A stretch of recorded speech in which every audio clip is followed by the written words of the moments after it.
ساری بے احتیاطی ہوتی ہے جن کی وجہ سے بہت ساری پریشانیوں کا سامنا کرنا پڑتا ہے، خصوصاً مستورات کے لیے، عورتوں کے لیے، کیونکہ وہ بہت بے احتیاطی آج میں آپ کو وہ چیزیں بتانے والا ہوں جس سے ہم بہت بڑی بڑی پریشانیوں سے بچ سکتے ہیں۔ خصوصاً عورتیں بے احتیاطی کرتی ہیں جن کی وجہ سے اثرات بھی ان کو ہو جاتا ہے، ہوائی چکر جن کو کہتے ہیں ہم، اثرات، ہوا کا چکر، یہ شیاطین کا مسلط ہو جانا، تو کچھ بے احتیاطی ہم سے ہوتی ہے، اس کی وجہ سے یہ چیزیں ہمارے اندر شامل ہو جاتی، آ جاتی۔ تو میں آپ کو بتا دوں، بیت الخلاء میں جانے سے پہلے اگر ان چیزوں کا آپ خیال رکھ لیں گے، ان چیزوں کے مطابق اگر پوری زندگی آپ بیت الخلاء اور طہارت خانے میں اپنی ضرورت پوری کرنے کے لیے جائیں گے اور اس احتیاط کے ساتھ آپ جائیں گے، تو انشاءاللہ الرحمن کوئی شیاطین آپ پر مسلط نہیں ہو سکتا، تو بہت بڑی بڑی پریشانیوں سے آپ بچ سکتے ہیں۔ دیکھیے، کیوں کہ بیت الخلاء میں شیاطین کا تسلط ہوتا ہے، شیاطین وہاں پر رہتے ہیں، اس لیے ان سے بچاؤ کا ذریعہ ہمارے پاس ہونا چاہیے، کیونکہ ہم بھی بہت بے احتیاطی کرتے ہیں، مستورات گھروں میں بہت بے احتیاطی کرتی ہے، اور وہ یہ سمجھتی ہے کہ شریعت نے ہمارے اوپر کوئی چیز لاگو نہیں کی، جیسے چاہو ویسے فارغ ہو کر آ جاؤ، نہیں، ایسا نہیں ہے۔ تو آپ جو پریشان ہوتے ہیں، بہت ساری عورتیں پریشان ہوتی ہیں جن کی وجہ سے ان کے اوپر اثرات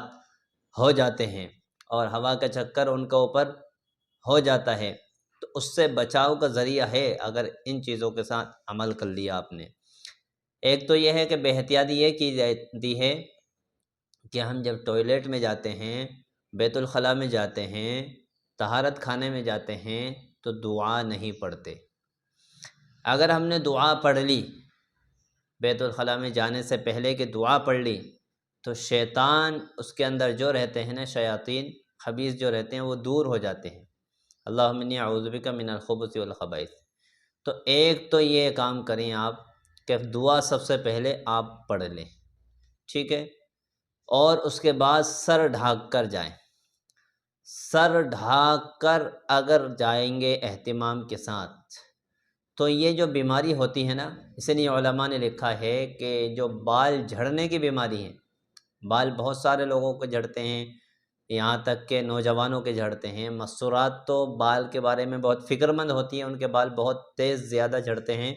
تو اس کی ایک وجہ، بہت ساری وجوہات علماء نے لکھی ہے، ایک وجہ یہ ہے کہ اس میں سے سر ڈھانک کر بیت الخلاء میں نہیں جاتی یا نہیں جاتے۔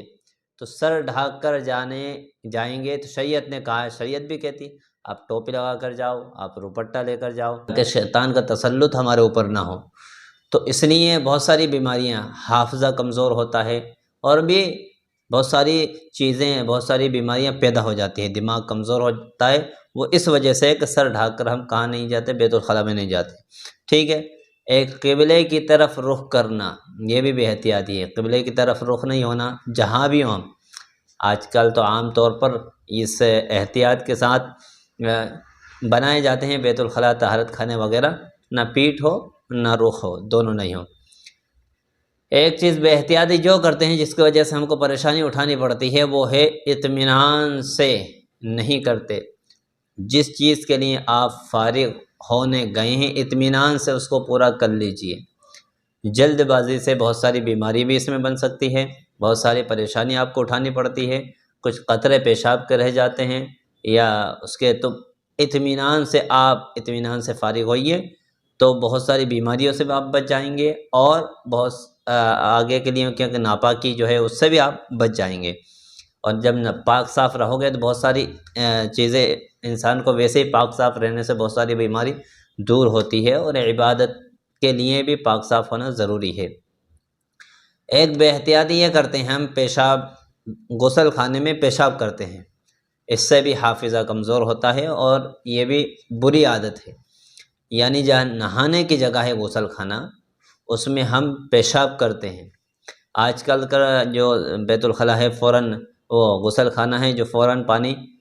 نکل جاتا ہے، خیر اس میں کر لیا، اس کو دھو دیا، لیکن اچھا عمل نہیں ہے۔ اس لیے علماء نے کہا ہے کہ جب بھی آپ بیت الخلا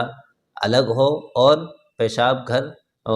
غسل خانہ الگ ہو اور پیشاب کرنے کی جگہ الگ ہو، جہاں نہاتے ہیں وہاں پیشاب نہ کریں، ٹھیک ہے۔ ایک بے احتیاطی کھڑے کھڑے پیشاب کرنا، یہ بھی اسلام کا طریقہ نہیں ہے۔ اس سے بھی بہت ساری چیزیں ہوتی ہیں، مثال کے طور پر چھینٹے لگ گئے، اب چھینٹے لگ گئے تو آپ ناپاک ہو گئے، آپ نماز بھی نہیں پڑھ سکتے، دوسری عبادت بھی نہیں کر سکتے، اور جب تک ان چھینٹوں کو نہیں دھو لیں گے، ہاتھ سے صاف نہیں کر لیں گے، دھو لیں گے نہیں، آپ پاک صاف نہیں ہو سکتے۔ جب تک پاک صاف نہیں ہو گئے تو کچھ بھی چیز آپ کے اوپر مسلط ہو سکتی ہے، ٹھیک ہے۔ ایک یہ ہے کہ ہم جب نکلیں تو دعا پڑھیں، جب نکلنے کے بعد الحمدللہ الذی اذھب عنی العذی وعافانی، غفرانہ کا جو دعا ہے نا، الحمدللہ الذی اذھب عنی العذی وعافانی، اس دعا کو آپ پڑھیں، اللہ کی تعریف کریں، اللہ کی حمد کریں کہ تے نے مجھ سے ایک بوجھ کو، گندگی کو دور کر دیا اور مجھے سکون راحت عطا فرما دی۔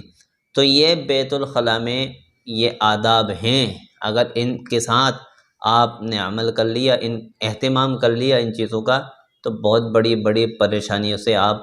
بچ سکتے ہیں۔